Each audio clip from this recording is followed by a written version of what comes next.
జగన్కి చెప్పదలుచుకుంది ఒకటే, జగన్ బాధితులందరికీ ఒకటే చెప్తా ఉన్నాను.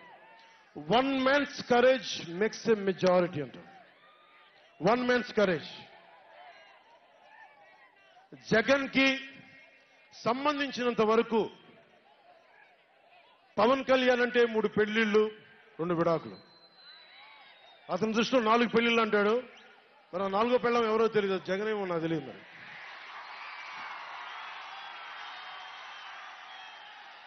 నాకు ఇదే విసుగొస్తుంది. జగన్ లేని 4వ పెళ్ళవుటే నువ్వేరా.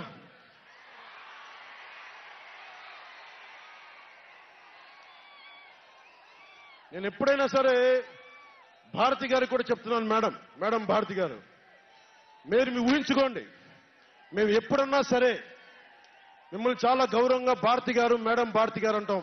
మీ ఆయన ఇంత నీచంగా ప్రవర్తించినా కానీ, చంద్రబాబు గారి సతీమణి కానీ, నియోజకవర్గంలో ప్రతి ఒక్కరిని ఇబ్బంది చేసినా కానీ, నా ఇంటి సతీమణి అన్నా కానీ పెళ్ళాలను సంబోధిస్తాడు. ఆ మాట మిమ్మల్ని అంటే ఎలా ఉంటుంది భారతి గారు? ఆలోచించండి ఒకసారి. నాకు తెలుగు వచ్చు, నేను పెద్ద ఇంగ్లీష్ మీడియం చదువుకున్న వ్యక్తిని కాదు, నాకు చాలా భాష వచ్చు, కానీ సంస్కారంగా ఉండదని మాట్లాడినంతే. జగన్, నీకు సంబంధించినంత వరకు నేను 3 పెళ్లిళ్ళు 2 విడాకులు.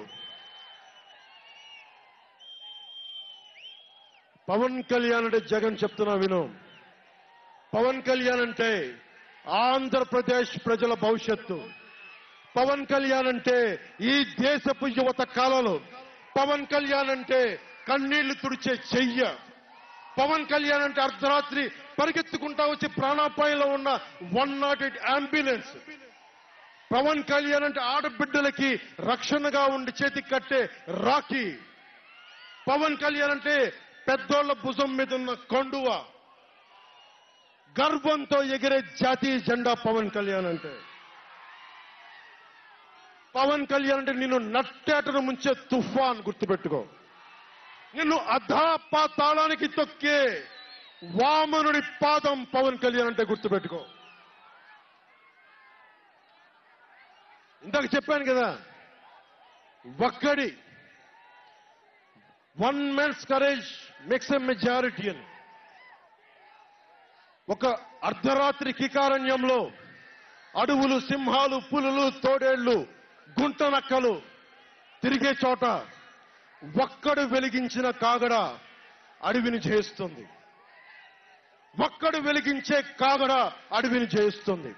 ఒక్కడి ధైర్యం, ఒక్కడి సాహసం, ఒక్కడి ప్రతిఘటన కొన్ని కోట్ల మందికి తిరగబడే ధైర్యాన్ని, బలాన్ని ఇస్తుంది.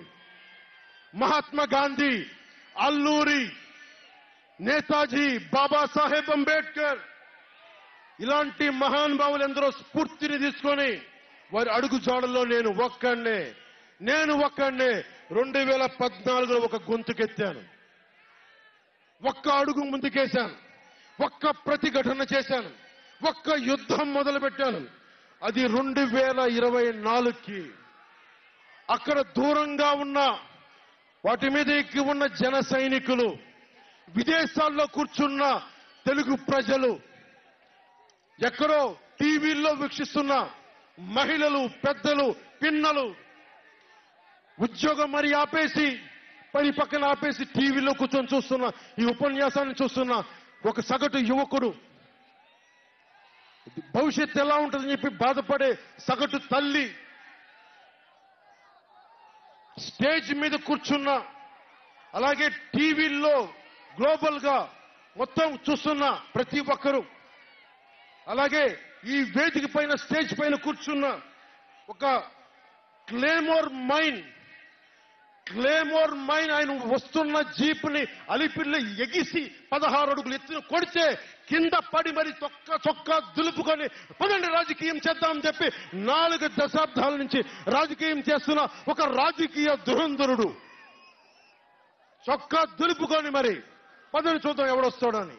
అలాంటి రాజకీయ దురంధరుడు రండి రాజకీయాలు చేద్దాం అని అలాంటి వారితోటి నన్ను ఆయన్ని నమ్ముకున్న ప్రతిష్టాత్మకమైన తెలుగుదేశం పార్టీ, ఆయన వెనక నడుస్తున్న తెలుగు తమ్ముళ్ళు, ఆయన వెనక నడుస్తున్న తెలుగు తమ్ముళ్ళు, తెలుగు మహిళలు, నన్ను నమ్మి నిలిచిన నా జన సైనికులు, నన్ను నమ్మి నా వెంట ఉన్న వీర మహిళలు, నా వెన్నంటే ఉండే నా జనసేన నాయకులు, కత్తి చూసి కథన రంగంలో దూకడానికి సిద్ధంగా ఉండే మన యువత,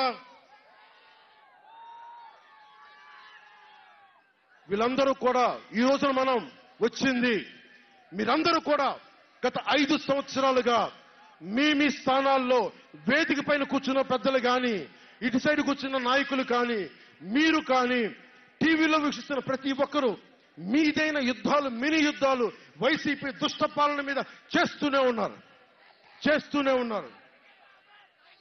ఈ రోజున తాడేపల్లిగూడెం నుంచి నేను ఒకటే పిలిపిస్తున్నా, ఈ మినీ యుద్ధాలన్నీ కలిసి ఒక మహాయుద్ధాన్ని ప్రకటిస్తున్నాను 2024 ఎన్నికలకి.